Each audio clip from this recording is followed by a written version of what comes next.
महाकाल जी की दोस्तों, आज फिर दोबारा से चर्चा करते हैं वृषभ लगन की, जिसकी चर्चा पिछले वीडियो में भी कर चुका हूँ। वृषभ लगन के स्वामी होते हैं शुक्रदेव और इनका रत्न होता है डायमंड। उप रत्न होते हैं ओपल, जरकन, और ये किन किन भाव में डालना चाहिए वो सब आपको पहले बता चुका हूँ। और इसके साथ कौन से रत्न डालने चाहिए आज उनके बारे में भी बताने जा रहा हूँ। पर उससे पहले मोटा मोटा एक बार आपको शुक्रदेव जी के ओपल रत्न के बारे में या डायमंड रत्न के बारे में बताने जा रहा हूँ, किस भाव में डालें किस भाव में ना डालें। यदि शुक्रदेव आपके लगन में विराजमान हो तो यहाँ आप डायमंड धारण कर सकते हैं, और यदि शुक्रदेव दूसरे भाव में हो यहाँ भी आप धारण कर सकते हैं। यदि शुक्रदेव तीसरे स्थान पर हो यहाँ आप धारण ना करें। यदि शुक्रदेव चौथे स्थान पर हो यहाँ भी आप ओपल धारण कर सकते हैं। यदि शुक्रदेव आपके पंचम स्थान पर हो तो यहाँ आपके शुक्रदेव नीच के हो जाएंगे, यहाँ ओपल धारण ना करें। और यदि शुक्रदेव छठे स्थान पर हो यहाँ भी आप डायमंड धारण ना करें या ओपल धारण ना करें। और यदि सप्तम भाव में शुक्रदेव जी विराजमान हो तो यहाँ भी धारण कर सकते हैं। अष्टम भाव में शुक्रदेव जी विराजमान हो यहाँ धारण ना करें। नवम भाव जिनमें शुक्रदेव जी विराजमान हो नवम भाव में भी आप शुक्रदेव का रत्न धारण कर सकते हैं। दसम भाव में शुक्रदेव जी विराजमान हो यहाँ भी आप ओपल धारण कर सकते हैं। और एकादश भाव में शुक्रदेव जी विराजमान हो यहाँ भी आप शुक्रदेव जी का रत्न धारण कर सकते हैं। यहाँ शुक्रदेव आपके उच्च के हो जाएंगे। और यदि शुक्रदेव आपके 12वें स्थान पर हो तो यहाँ शुक्रदेव जी का कोई भी रत्न धारण ना करें। दोस्तों, ये तो बात होगी लग्नेश के रत्न की, डायमंड की। अब आपको बताने जा रहा हूँ पंचमेश के रत्न की। पंचम भाव के स्वामी हैं बुधदेव, जिनका रत्न होता है पन्ना। और पन्ना किस किस भाव में धारण करें किस भाव में धारण ना करें उसके बारे में आपको बताने जा रहा हूँ। मैंने पहले से निशान भी लगा दिए हैं। ये देखिए, अगर आपके बुधदेव लगन में विराजमान हैं तो आप पन्ना बेहिचक धारण कर सकते हैं।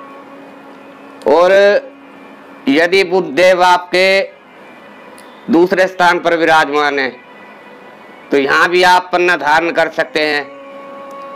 और यदि बुधदेव आपके तीसरे स्थान पर विराजमान है तो यहाँ आप पन्ना धारण ना करें। और यदि बुधदेव आपके चौथे स्थान पर विराजमान है यहाँ भी आप पन्ना धारण कर सकते हैं। और यदि बुधदेव आपके पंचम भाव में है यहाँ बुधदेव उच्च के हो जाएंगे, यहाँ भी आप पन्ना धारण कर सकते हैं।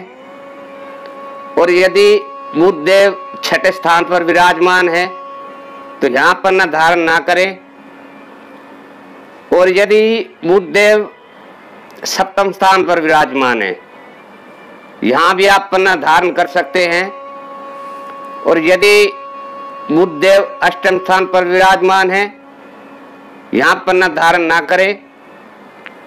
और यदि बुधदेव आपके नवम भाव में है भाग्य भाव में तो यहाँ भी आप पन्ना धारण कर सकते हैं। और यदि बुधदेव आपके दसम भाव में है यहाँ भी आप पन्ना धारण कर सकते हैं। और यदि बुधदेव आपके एकादश भाव में है यहाँ आप पन्ना धारण ना करें, यहाँ आपके बुधदेव नीच के हो जाएंगे। और यदि बुधदेव आपके एकादश द्वादश भाव में है तो द्वादश भाव का रत्न भी पन्ना धारण ना करें। और अब बात करते हैं दोस्तों भाग्य भाव की, नवम भाव की, जिसके स्वामी हैं शनिदेव जी। शनिदेव जी का रत्न नीलम वृषभ लगन में किस किस भाव में धारण करें किस भाव में धारण ना करें, ये आपको आज मैं बताने जा रहा हूं। यदि शनिदेव आपके लगन में ही विराजमान हो तो यहाँ आप शनिदेव का रतन नीलम धारण कर सकते हैं। और अब बात करते हैं दूसरे भाव की। यदि शनिदेव आपके दूसरे भाव में हो तो यहाँ भी आप शनिदेव का रतन नीलम धारण कर सकते हैं। और अब बात करते हैं तीसरे स्थान की। यदि शनिदेव तीसरे स्थान पर विराजमान हो, यहाँ आप नीलम धारण ना करें। और यदि आपके शनिदेव चौथे स्थान पर विराजमान हो, यहाँ भी आप नीलम धारण कर सकते हैं। और यदि शनिदेव पंचम स्थान पर विराजमान हो तो यहाँ भी शनिदेव का रतन नीलम धारण कर सकते हैं। यदि शनिदेव छठे स्थान पर हो, यहाँ आपके शनिदेव उच्च के हो जाएंगे, परंतु फिर भी नीलम धारण ना करें। और अब बात करते हैं सप्तम स्थान की। अगर आपके शनिदेव सप्तम स्थान पर विराजमान हो तो यहाँ भी आप नीलम रत्न धारण कर सकते हैं। यदि शनिदेव अष्टम स्थान पर विराजमान हो तो यहाँ भी आप शनिदेव का रत्न धारण ना करें। और यदि शनिदेव भाग्य भाव में ही विराजमान हो, यहाँ आप शनिदेव का रतन नीलम धारण कर सकते हैं। और यदि शनिदेव दसम भाव में विराजमान हो, यहाँ भी आप शनिदेव का रतन नीलम धारण कर सकते हैं। और यदि शनिदेव एकादश भाव में विराजमान हो, यहाँ भी आप शनिदेव का रतन धारण कर सकते हैं। और शनिदेव यदि 12वें स्थान पर विराजमान हो, यानी द्वादश भाव में, तो यहाँ भी शनिदेव का रतन धारण ना करें। यहाँ आपके शनिदेव नीच के भी हो जाएंगे। और दूसरा, यह स्थान भी गलत है। तो दोस्तों, ये तो होगी त्रिकोण भाव के रत्नों की बात, लग्नेश की, पंचमेश की और भागेश की। और इसके अलावा एक रत्न आपको और बताने जा रहा हूं। यदि वृषभ लगन में जब भी आपकी सूर्य की महादशा चालू हो रही हो तो आप सूर्य देव जी का रत्न भी धारण कर सकते हैं, जो कि आपके सुख भाव के स्वामी हैं, प्रॉपर्टी के स्वामी हैं, भूमि वाहन के स्वामी हैं। और इनका रत्न डालकर आप अच्छे फल प्राप्त कर सकते हैं सूर्य की महादशा में।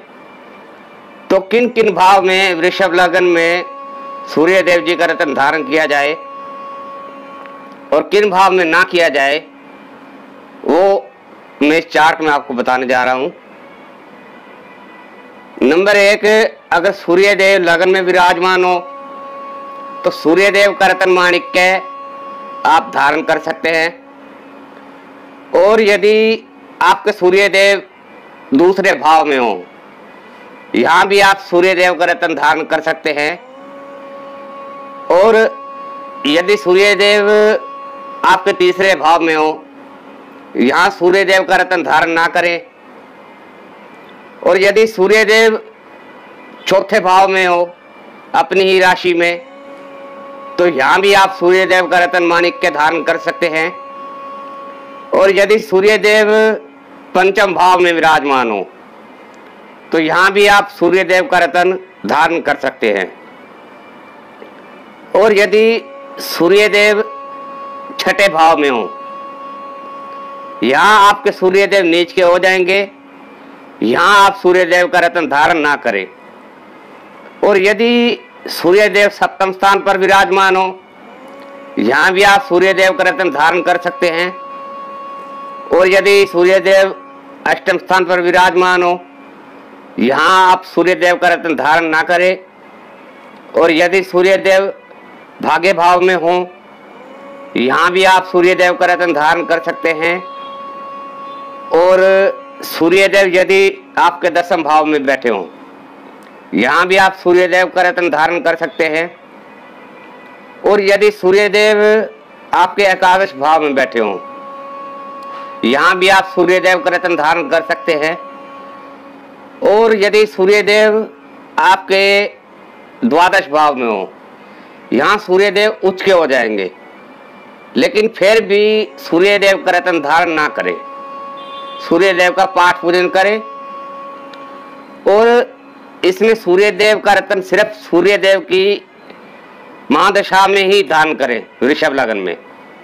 वो भी किसी विद्वान से अपनी कुंडली का विश्लेषण करवाकर, जो भी आपको विद्वान सलाह दे उसके अनुसार ही करें। वीडियो के अनुसार कोई भी रत्न धारण न करें। और भी अन्य रत्न होते हैं, अन्य बातें होती हैं जो आपको विद्वान ही बता सकता है आपकी जन्म कुंडली देखकर, कि आपको सबसे पहले सोचने वाली बात तो यह है कि आपको रत्न धारण करना क्यों है और किस लिए धारण करना है वो रत्न। जरूरत क्या है आपकी? नौकरी नहीं लग रही, व्यापार नहीं चल रहा, या घर में कलह रहता है, तो उसके अनुसार भी कुंडली में देखना पड़ता है। कुछ रत्न ऐसे होते हैं जो मार्केश भी होते हैं कुंडली के अंदर ग्रह, उनके रत्न भी धारण कुछ टाइम के लिए करवाए जा सकते हैं, लेकिन वो सलाह आपको आपकी जन्म कुंडली देखकर कोई अच्छा विद्वान ही दे सकता है। अपनी मर्जी से कोई भी रत्न धारण ना करें, आपको नुकसान हो सकता है। जय महाकाल जी की।